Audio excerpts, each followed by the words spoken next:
Yo guys, Superior David here, and I hope you're all having a superior holiday season, and you know, I'm pretty sure you are because we received this very needed balance patch just before the holidays, and it's actually done like a lot more than I thought it would to change the standard meta, so I thought it would be worth doing a video going over what I think are some of the best new post-nerf decks that have emerged over the past week. So I hope you enjoy this, and if you do, make sure to obliterate that like button for the YouTube algorithm, and also consider subscribing to the channel if you aren't already, because, you know, not only is it free to do and makes it very superior, of course, but it's the best way to keep up on all the videos I'm putting out over here. So I guess, you know, with all that out of the way, let's get into these decks. Okay, so first up, we have the deck that has probably benefited the most from the recent balance changes, and that is Hero Power Mage. Now, there are a ton of lists for this archetype floating around at the moment. It seems like everyone and their mom has a Hero Power Mage list that they want you to play right now, but the list that I'm going to be highlighting today is Languagehacker's list that Pizza took to rank 21 Legend. So, you know, it seems like a very competitive list. Now, the recent buffs to Magister Dawngrasp really helped this archetype out a lot. You can now like get the Dawngrasp down a turn sooner, and the Hero Power does, you know, like a bit more damage out of the gates, and that's very nice and all, but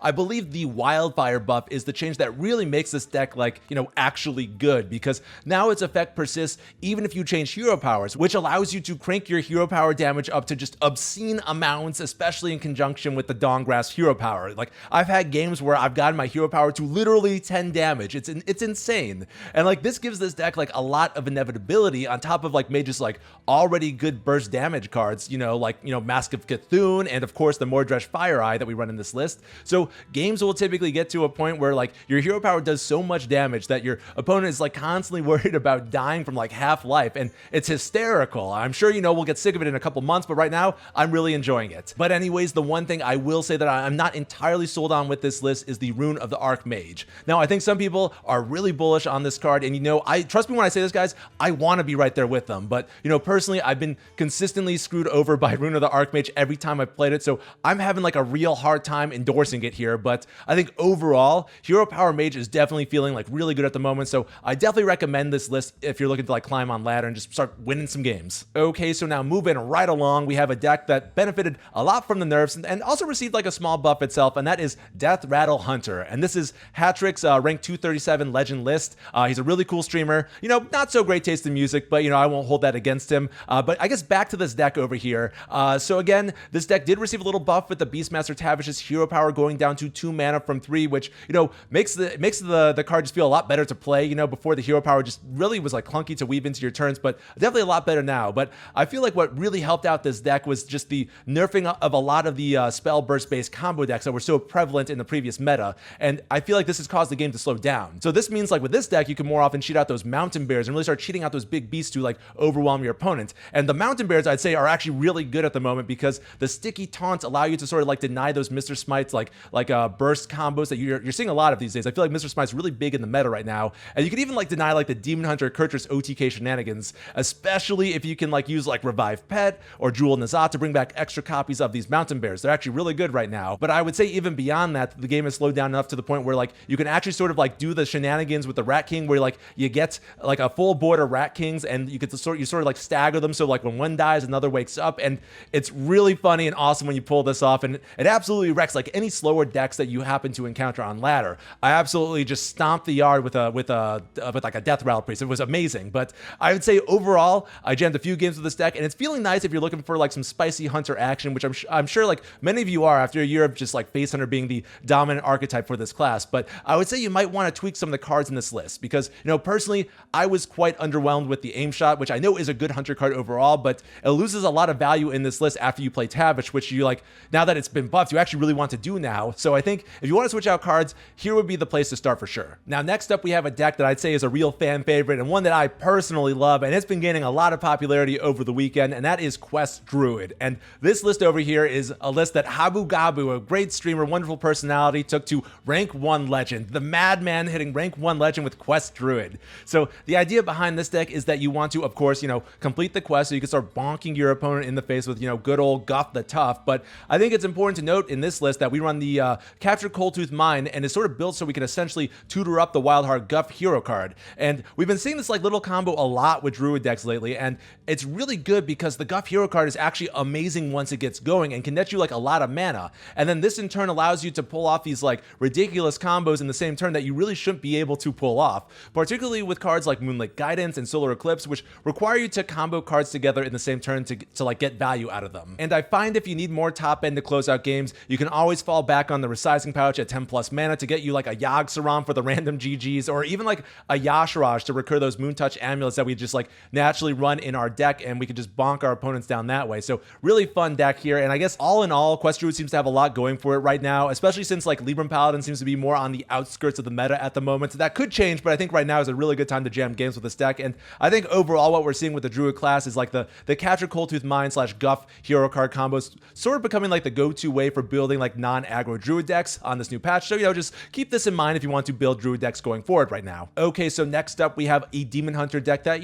was technically viable before the patch, but it was severely overshadowed by like one of the better Demon Hunter decks at the time. And now it seems like this deck has become the dominant archetype for Demon Hunter, so I thought it was worth talking about, and that is Fel Demon Hunter. And the list I'll be talking about today is Nowayh's rank 56 legend list. So if you were a fan of OTK Demon Hunter, then this list is going to be feeling really familiar to you, because it essentially plays out the same way as OTK Demon Hunter in that like you use all these lifesteal spells to stay alive and stabilize, and then you get to the late game where you try to win by like OTKing your opponent. But instead of using Il'gynoth to do this, we use the new Kircher's Demon Render, Felfire Deadeye, and Expendable Performers combo to get like that huge smack at your opponent's face. And I will admit it's not quite an OTK, but it can be with some mana cheating, and usually it's enough damage to get the job done anyways. And I think overall this combo is just really tough to play around, because like if your opponent plays too many minions, then you just OTK them. You're able to just trade off these Expendable Performers, get that value there, and just smack them in the face. But if your opponent just stops playing minions to try to like deny this combo, then like that's okay too, because like the Kircher's hero power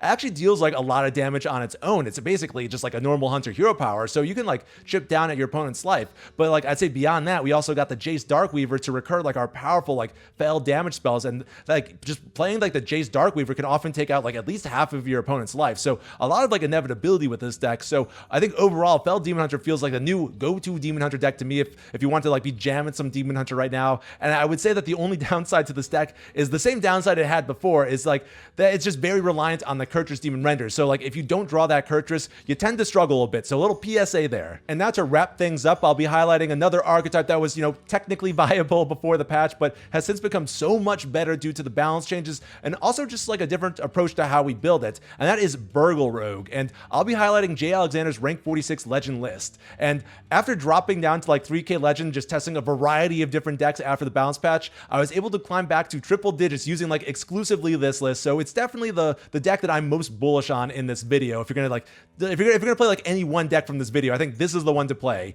And I guess basically we use Rogue's Burgle payoff cards to aggressively take tempo in those early game turns. And instead of like doubling down on the Burgle package like past iterations of this archetype, it instead like runs more damage to close out games, which I feel like was the problem with the previous iterations. Like you had all of this value, but like not a lot of lethality. So as you can see, we got some Wicked Stabs, which they're nice, but I feel like the real closer here is the Edwin Defies Kingpin and Mr. Smite. And for those who don't know, if you play Edwin and Shadow Step him back to your hand, his effects still persist for the turn, so you can like continue to play cards and draw through your deck while buffing Edwin while he's in your hand. And then you replay the Edwin like the following turn with like the Mr. Smite, so he gains charge, and you can send all that damage at your opponent's face. And it's great. It feels awesome when you pull this off. Doesn't feel so great if your opponent has Mutinous, so just be mindful of that. But I feel like this is just an absolutely filthy combo that's made even filthier with the mana cheating at your disposal with the Shadowcrafter Scabs, which has proven to be absolutely busted after the balance changes, in my opinion. And I'm not just saying this because I have a golden Shadowcrafter Scabs and I want to get that sweet dust from it. But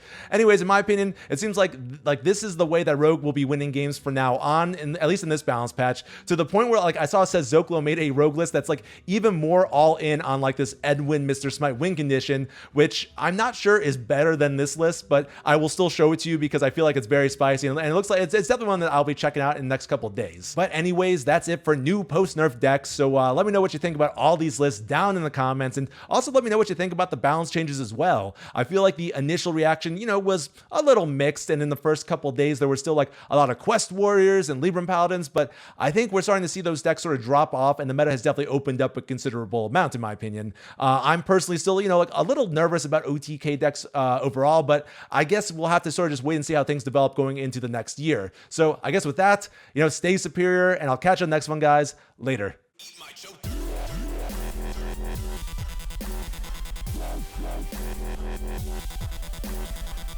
Dirt. Get that